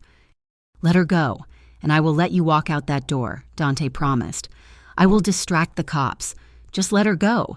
Dylan laughed, a high, crazed sound. "You think I trust you?" "No. She is my ticket. She walks out with me, or she dies here." Ava felt the cold metal of the barrel digging into her throat. She looked at Dante. She saw the agony on his face. He was the most powerful man in the city, and he was helpless. She couldn't let him surrender. She couldn't let Dylan win. Ava. Don't move, Dante whispered, reading the intent in her eyes. Ava took a breath. She shifted her weight. I am sorry, she whispered. She slammed her heel down onto Dylan's instep with all the force she had left. At the same time, she threw her head back, smashing it into his nose. Dylan howled in pain. His grip loosened for a fraction of a second. The gun slipped from under her chin. Ava twisted away, dropping to the floor. Dylan screamed in rage. He raised the gun, aiming not at Dante, but down at her. Dante didn't hesitate. He didn't think. He fired. The single shot rang out, louder than the sirens, louder than the storm outside. Dylan jerked backward as if he had been punched by an invisible giant. His gun went off, the bullet sparking harmlessly against the concrete floor inches from Ava's leg. He hit the wall and slid down, clutching his shoulder, his eyes wide with shock. Ava scrambled backward, crab-walking away from him until her back hit the opposite wall. Dante was there in an instant. He dropped to his knees, not checking on Dylan, but reaching for her. His hands were shaking as he grabbed her shoulders, pulling her into him. Ava, he gasped, his voice broken. Are you hit? Did he hit you? I am okay, Ava sobbed, burying her face in his chest. I am okay. Dante wrapped his arms around her, burying his face in her hair. He held her so tight it hurt, rocking her back and forth. I thought I lost you, he whispered, his voice choked with emotion. I thought I lost you. Behind them, the door to the main warehouse burst open. Sal appeared, his suit covered in dust. Boss, the cops are breaching the perimeter. We have to go, now. Dante looked up. He looked at Ava, then at the door where freedom waited. Then he looked at Dylan, who was groaning on the floor, bleeding but alive. He looked back at Sal. Go, Dante ordered. Get the men out. What about you? Sal asked, eyeing the sirens flashing red and blue through the high windows. Dante stood up, pulling Ava with him. He kept his arm around her waist, supporting her weight. I am staying, Dante said. Sal stared at him. Boss, they will arrest you. I know, Dante said, but if I run, they will treat her as an accomplice. If I stay, I can control the narrative. I can make sure she walks away a victim, not a co-conspirator. Dante turned to Ava. He framed her face with his hands, wiping a smudge of dirt from her cheek with his thumb. You are going to be okay, he told her, his voice fierce and gentle. Dante, no, Ava cried, grabbing his wrists. You can't let them take you. It is the only way, Dante said. He pressed a kiss to her forehead, a quick, desperate seal of a promise. He reached into his pocket and pulled out a flash drive. He pressed it into her hand and closed her fingers around it. Give this to Evans, Dante said. It is everything. The Moretti operations, the trafficking, the accounts. It buys your freedom. He stepped back, raising his hands as the hallway filled with the blinding beams of tactical flashlights and the shout of police officers. Police! Drop the weapon! Get on the ground! Dante looked at Ava one last time as he knelt, interlacing his fingers behind his head. His eyes were clear. He was surrendering his empire, his freedom and his power, and as the handcuffs clicked around his wrists, he looked at her and smiled, a small, genuine smile that told her he had finally won the only thing that mattered. The echo of the gunshot seemed to hang in the damp air of the hallway, suspending time in a thick, suffocating silence. Ava flinched, her eyes squeezed shut, expecting the finality of death, but it did not come. Instead, a guttural cry of pain shattered the stillness. She opened her eyes to see Dylan stumbling backward, his gun clattering across the concrete floor. He gripped his right shoulder, where a dark blossom of crimson was rapidly spreading across his suit jacket. He slid down the wall, his face a mask of shock and agony, gasping for air. Ava stood frozen between the two men, her breath hitching in her throat. She looked from Dylan, writhing on the floor, to Dante. Dante stood 10 feet away, his weapon still raised, his chest heaving. Smoke curled lazily from the barrel of his pistol. He had not missed. He had not panicked, in the midst of chaos, with adrenaline flooding his veins and a rival threatening the woman he loved. Dante had made a calculated choice. He had aimed for the shoulder. He had chosen to disable, not to execute. He had risked his own life to keep his hands clean enough to hold hers. Dante lowered the gun slowly, his dark eyes locking onto Ava. "Are you hurt?" he asked, his voice rough and urgent. Ava shook her head, unable to speak. She was trembling, the adrenaline crash hitting her all at once. Outside, the world was ending. The wail of sirens, which had been a distant drone, was now a deafening scream. Red and blue lights strobed through the high windows of the warehouse, painting the hallway in chaotic flashes of color. The sound of boots hitting pavement and the shout of police officers echoed from the main loading bay. "Dante!" Sal's voice came from the far end of the corridor. The lieutenant looked frantic, his suit covered in dust. "The perimeter is breached. The cops are coming through the east doors. The Moretti crew is scattering. We have to move. The car is waiting." Dante looked at the exit. He looked at the freedom that was seconds away. Then he looked at Ava. He could run. He had the money, the connections, and the safe houses. He could disappear into the night and live to fight another day. But if he ran, he left her here. He left her with a wounded man and a police force looking for accomplices. He left her to face the interrogation rooms alone. Dante holstered his gun. He crossed the distance between them in 2 long strides and grabbed Ava's trembling hands. "Listen to me," he said, his voice fierce. "You are going to walk out the back door. Sal will take you. My driver is 2 blocks over. He will take you to your mother." "No," Ava whispered, her fingers tightening around his. "Ava, go," Dante commanded, shaking her gently. "You have to disappear before they secure the building." "I am not leaving you," Ava shouted, the words tearing from her throat. She grabbed the lapels of his jacket, pulling him down to her level. "You always do this. You always choose control. You decide who stays and who goes. Well, you do not get to decide this. I am not leaving you behind. This is not about control," Dante roared back, the desperation cracking his composure. "It is about keeping you safe. If they find you with me, they will charge you as an accessory. They will destroy your life to get to me." "I don't care," Ava cried, tears streaming down her face. "I would rather be in a cell than wonder if you are dead." They froze as the heavy thud of a battering ram hit the exterior door down the hall. Voices shouted orders. "Federal agents, nowhere to run." It was too late to run. Dante looked at the door, then back at Ava. A strange calm settled over his features. He reached into his pocket and pulled out the silver flash drive he had shown her earlier. He turned just as the door at the end of the hallway burst open. Detective Evans, wearing a tactical vest over his civilian clothes, led the charge, his weapon drawn. Behind him, a dozen uniformed officers flooded the hallway, rifles raised. "Drop it!" Evans screamed. "Hands in the air, now!" Dante did not raise his hands immediately. He held the flash drive up, catching the light. "Don't shoot," Ava screamed, throwing herself in front of Dante. "Ava, move," Evans ordered, lowering his aim slightly. Dante gently moved Ava aside, placing his body in front of hers. He looked at Evans with a gaze that was pure steel. "I am unarmed," Dante announced, his voice steady and carrying over the shouting officers. "And I have what you want." Evans signaled his men to hold fire. He stepped forward cautiously, his gun trained on Dante's chest. "What is that?" "The end of the Moretti crew," Dante said. "It is the ledger, the trafficking routes, the bank accounts, and the proof that Dylan," he gestured to the man groaning on the floor, "was working with them to frame me and launder money." Evans looked at the drive, then at Dylan, then back at Dante. "You are giving this up?" Evans asked, skeptical. "Why?" Dante looked down at Ava. He brushed a stray hair from her forehead, his touch lingering for a second. "She walks," Dante said. "She was a hostage. She is a victim. She had no part in this. You take me. You take the drive, and she walks away clean.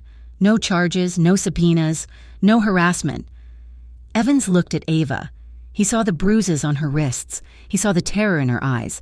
He looked back at Dante, realizing what was happening. The king of Harborview was trading his crown for a waitress. "Dante, no," Ava sobbed, grabbing his arm. "Do not do this." Dante ignored her. "Do we have a deal, detective?" Evans hesitated, then nodded slowly. He holstered his weapon. "We have a deal." Dante exhaled. He handed the flash drive to Evans, then slowly, deliberately, he turned around and placed his hands behind his head. Ava watched, her heart shattering in her chest, as the officer stepped forward.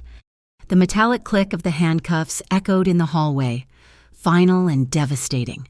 "Dante Rosso, you are under arrest," Evans recited, the Miranda rights flowing like a grim poetry. Paramedics rushed past them to get to Dylan. As they loaded him onto a stretcher, Dylan glared at Ava, spitting blood and cursing, screaming that it was all a lie, that she was the mastermind. But no one was listening.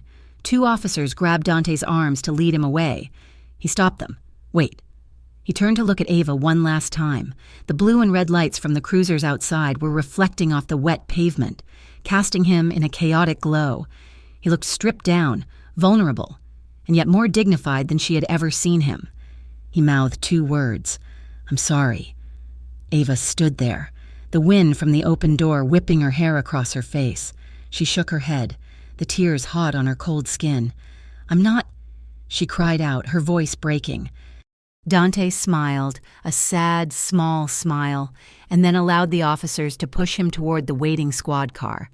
Ava watched him go, realizing with a piercing clarity that for the first time in her life, she had not been used, she had not been a stepping stone, she had been chosen, and the cost of that choice was losing the man who had made it.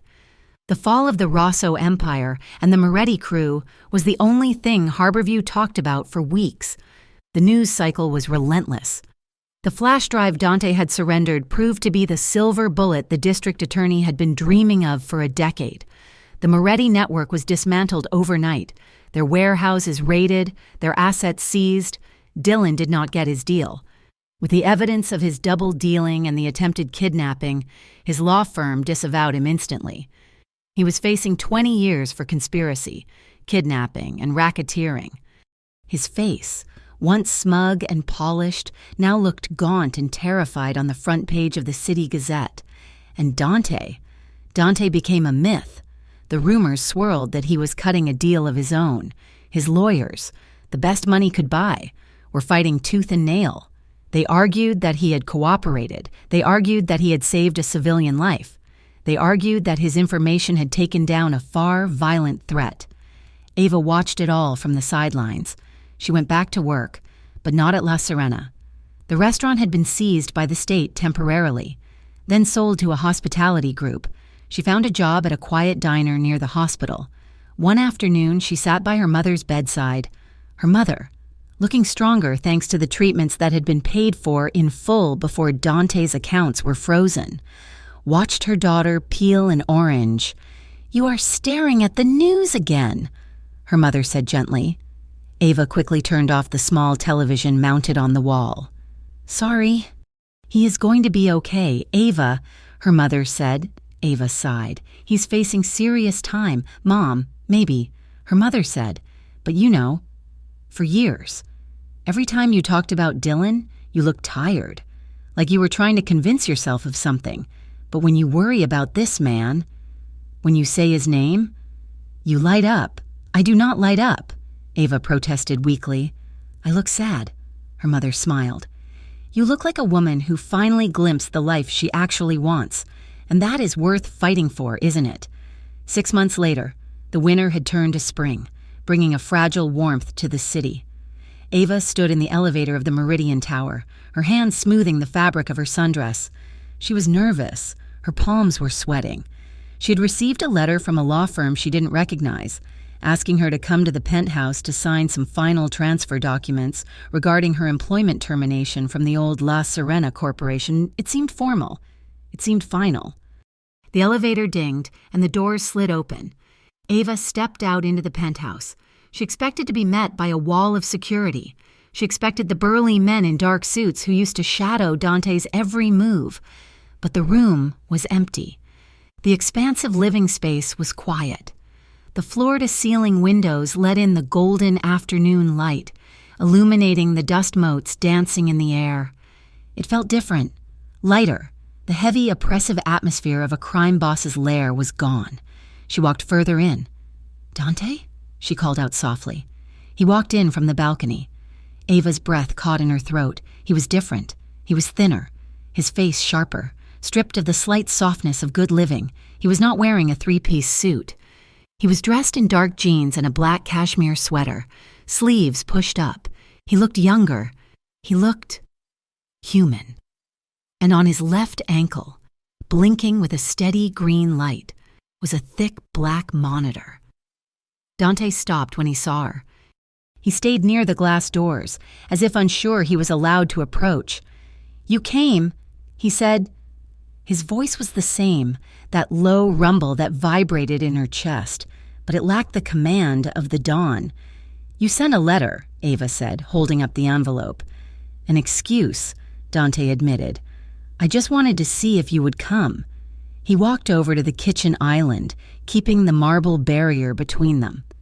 Ava looked at him, taking in the changes. "Are you okay?" "I am under house arrest," Dante said, gesturing vaguely to the apartment. 2 years, followed by 5 years of probation. I had to divest from the restaurants, the shipping lines, the clubs. I am allowed to keep the building and a stipend. But the empire is gone. Ava. He said it without bitterness. He said it like a man setting down a heavy load he had carried for too long. "And you?" Ava asked. "Are you okay with that?" Dante looked down at the counter. "I thought I would hate it. I thought I would feel naked without the power. I spent my whole life building walls to keep people out." He looked up, meeting her eyes. "But then I met you, and I realized that the walls were not keeping me safe. They were just keeping me lonely. I never believed I could care about anything more than control. I thought love was a weakness." He walked around the island. He moved slowly, giving her time to back away. She didn't move. "You taught me that love is the only thing that makes you strong enough to lose everything and still be standing," Dante said softly. Ava felt tears prick her eyes. She took a step toward him. "I was always waiting," she confessed, her voice trembling. "I was waiting for someone to love me loud enough to not hide me. Dylan wanted to keep me in the dark. He wanted me small.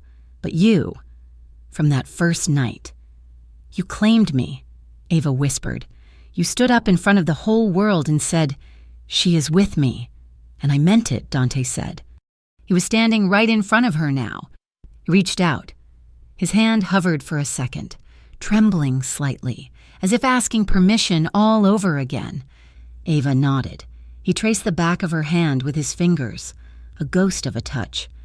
"Can I claim you again?" Dante asked, his voice barely a whisper. "Not as a boss. Not as a protector. Just as a man who cannot imagine this view without you in it?" Ava didn't answer with words. She stepped closer, closing the final inch between them. She rested her palm against his chest, feeling the frantic, heavy beat of his heart beneath the cashmere. "Yes," she breathed. Dante let out a breath he seemed to have been holding for 6 months. He reached up, framing her face with his large, warm hands. He looked at her with a reverence that made her knees weak. He leaned down and kissed her. It was not like the kiss in the hallway, fueled by adrenaline and fear, and it was not like the kiss in the storm, filled with desperation. This kiss was slow. It was tender. It was a promise made in the daylight. It tasted of relief and gratitude and a future that was finally, terrifyingly open. Ava melted into him, her arms winding around his neck, anchoring herself to him. She felt his arms wrap around her waist, pulling her tight, lifting her slightly off the floor. When they finally pulled back, they were both breathless. They rested their foreheads together, sharing small, content smiles. Dante chuckled, a low, rusty sound. "I have to warn you, I am the worst date you could have picked. I can't take you to dinner. I can't take you to the theater. I am stuck in this apartment with an ankle bracelet like a grounded teenager." Ava laughed, the sound bright and free. "That is okay," she said, leaning back to look him in the eye. "For once in my life, I do not want to run anywhere. I am tired of running." "Dante?" "Then stay," Dante said fiercely. "Let's start over," Ava suggested. "No boss, no waitress, no fake dating. Just us. 2 flawed people trying to figure it out." Dante smiled. "I would like that." He took her hand and led her out onto the balcony. The sun was setting over Harborview, painting the sky in shades of violet and gold. The city lights were starting to twinkle below them, a city that Dante used to own, but which he now just lived in. They stood by the railing, looking out at the skyline. Ava leaned into his side, and Dante wrapped his arm around her shoulders, pulling her close against the chill of the evening. The future was uncertain. He was a felon on probation. She was starting over from scratch. There would be bad days. There would be judgment. It would be complicated and messy and far from spotless. But as Ava rested her head on his shoulder, she knew she wouldn't trade this moment for all the safety in the world. The echo of his first words to her, "Dump her now," floated through her mind, a memory of a different life. He had commanded her to let go of the past so she could grab hold of him. He hadn't just claimed her as his date that night in the VIP room, somewhere between the wine and the bullets, between the lies and the truth. They had quietly, irrevocably claimed each other's hearts. Thank you so much for listening to this story. It has been a journey of danger, betrayal, and redemption, and I hope you enjoyed walking the streets of Harborview with Dante and Ava. I would love to hear from you. Please leave a comment down below letting me know where you are listening from. It is always amazing to see how far these stories travel. And if you enjoyed this tale of mafia romance and hard-won love, please make sure to subscribe to Mafia Romance Stories and share your thoughts in English in the comments section. Your support means the world and helps bring more of these stories to life. Until next time.